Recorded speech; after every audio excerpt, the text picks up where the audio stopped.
And here's the irony. The more I admitted what I didn't know, the more I actually started to know. Not just facts, but real wisdom. I became more thoughtful, more grounded, and more open. Life stopped being a performance and started becoming an experiment.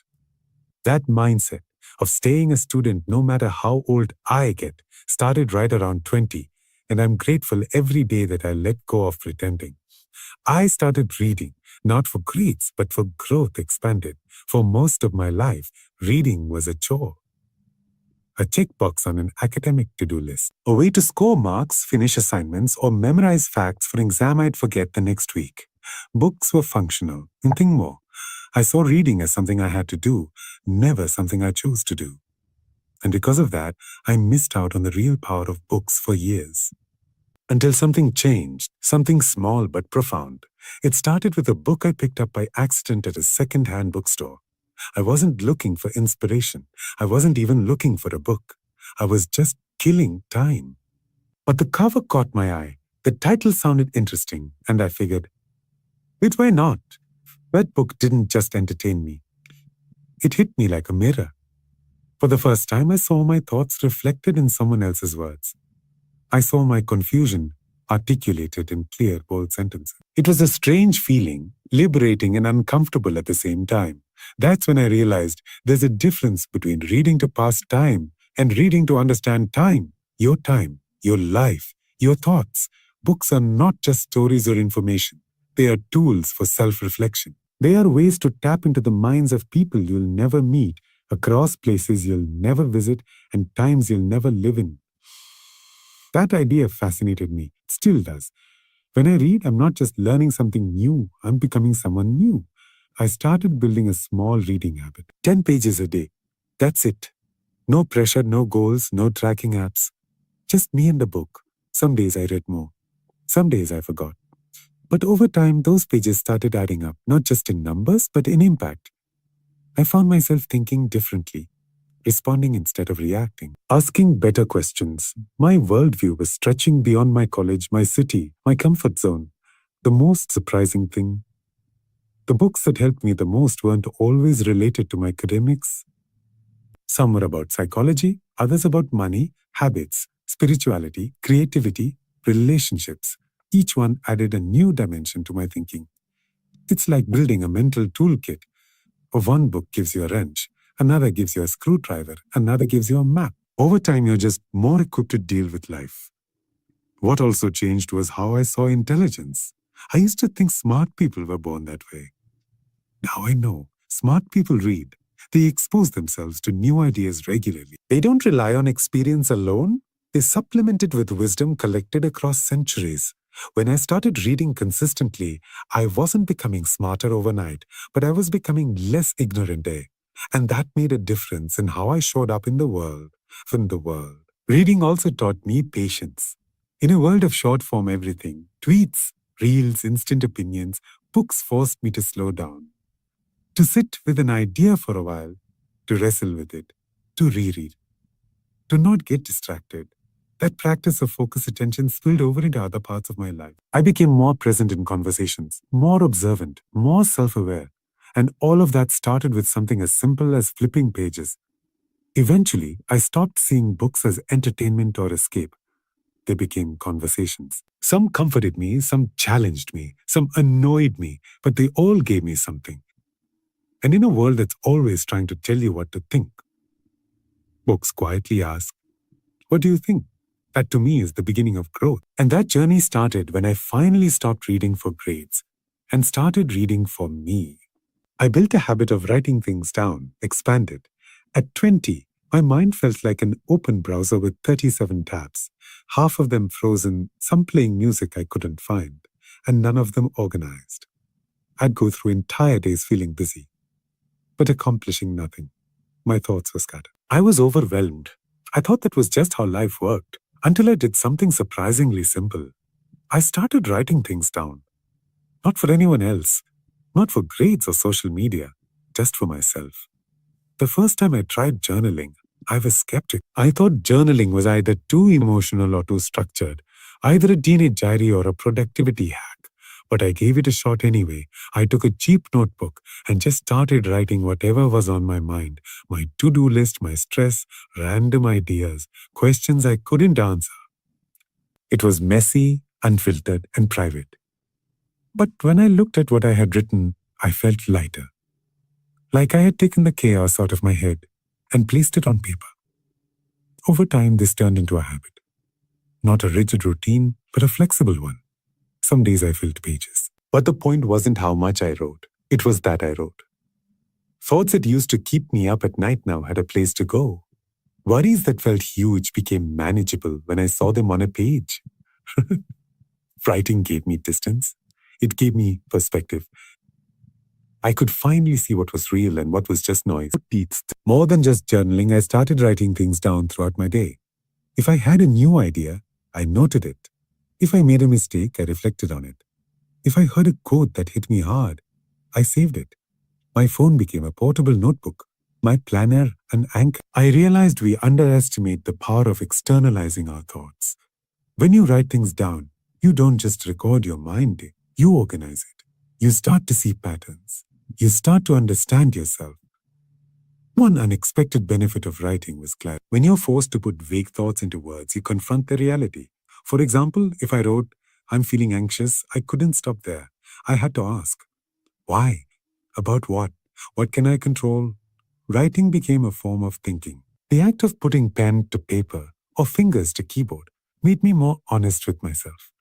I discovered things I hadn't admitted out loud. That kind of self-inquiry is hard, but it's where growth begins. Writing also became a tool for decision-making. When I was torn between two choices, say whether to take a job or start a side project, I'd write pros and cons, but also fears, hopes, gut feelings. I wasn't looking for the perfect answer. I was looking for alignment. And more often than not, writing led me there. It's like talking to a wiser version of yourself who only shows up when you're quiet enough to listen, and writing is how you invite them. People often say you should clear your mind, but what they don't tell you is how. For me, writing became that practice.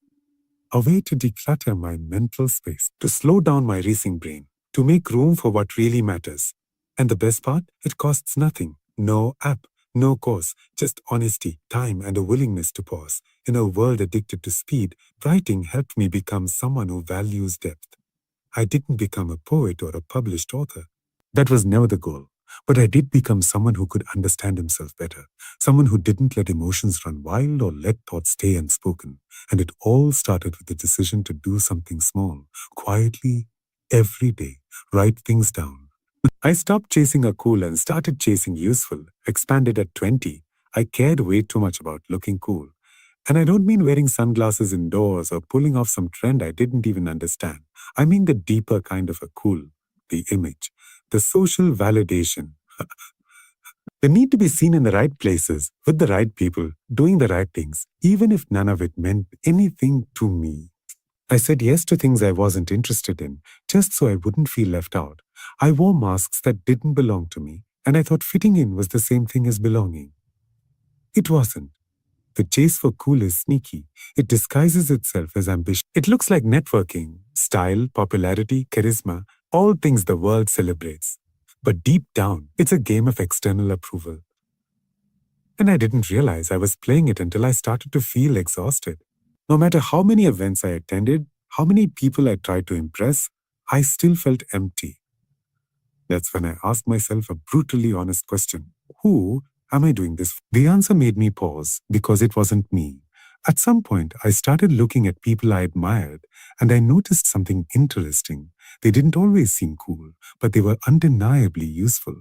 They had skills, they could solve problems, they created value. They weren't always the most popular in the room, but they were the ones people turned to when it mattered. That shifted something in me. I realized I had spent so much time polishing my image that I hadn't built any depth. I looked confident, but I didn't feel capable. So I started making a quiet pivot. I chose to pursue what would make me useful, even if it wasn't flashy.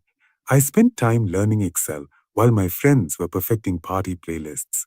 I took online courses when it wasn't trendy. I practiced communication, not to win arguments, but to listen better and express myself clearly. It wasn't cool, No one clapped for it. But slowly, something changed. I changed. I began to feel a sense of internal strength I had never experienced before.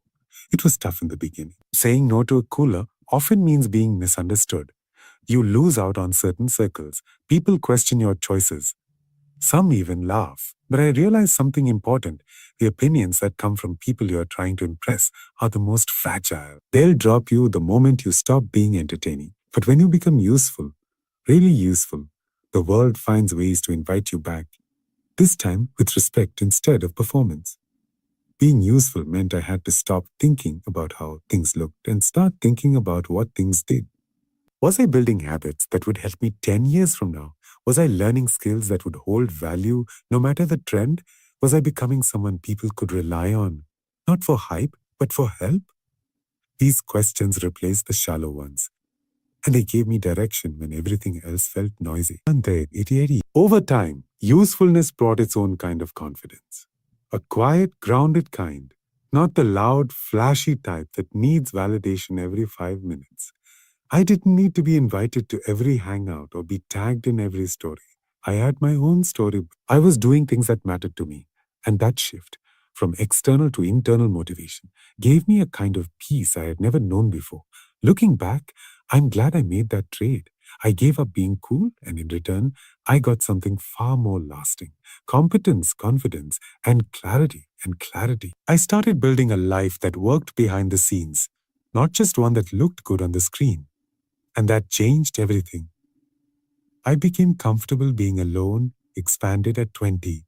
I used to think being alone meant being alone. If I wasn't surrounded by people, friends, classmates, noise, plans, I assumed something was wrong. Weekends had to be booked. Cafeterias had to be shared. Even walks to class felt awkward if I wasn't with someone. I carried this invisible pressure to always be available to others, not to myself. And because of that, I never sat with my own company long enough to get to know it. But here's what I slowly started to understand. There's a difference between being alone and feeling lonely. One is a physical state, the other is emotional. You can be in a room full of people and still feel deeply lonely. And you can be sitting quietly by yourself and feel completely at peace. That realization didn't hit me overnight. It came in waves. I'd cancel a plan just to get some rest, then feel guilty. I'd go to a cafe alone, then keep checking my phone so it wouldn't look weird. It took practice to unlearn the discomfort. The real shift came when I asked myself why I was so uncomfortable being alone. The answer was unsettling because I didn't really know myself. My identity was stitched together by others, what they thought of me, how they reacted to me, how much they liked or needed me. I was a reflection of other people's attention. And the moment that attention disappeared, I felt invisible. That's when I realized how fragile it is to build your worth around other people. So I began carving out intentional solitude, not isolation, not running away, but making space to be with myself, not by myself. I started with small things, going for long walks without music, journaling in the mornings, having a meal alone without checking my phone. It felt awkward at first. The silence was loud. The thoughts were unfiltered. But over time, I began to enjoy it. There was no need to perform, no need to impress, just me exactly as I was. In those quiet hours, I learned to observe my thoughts without judgment.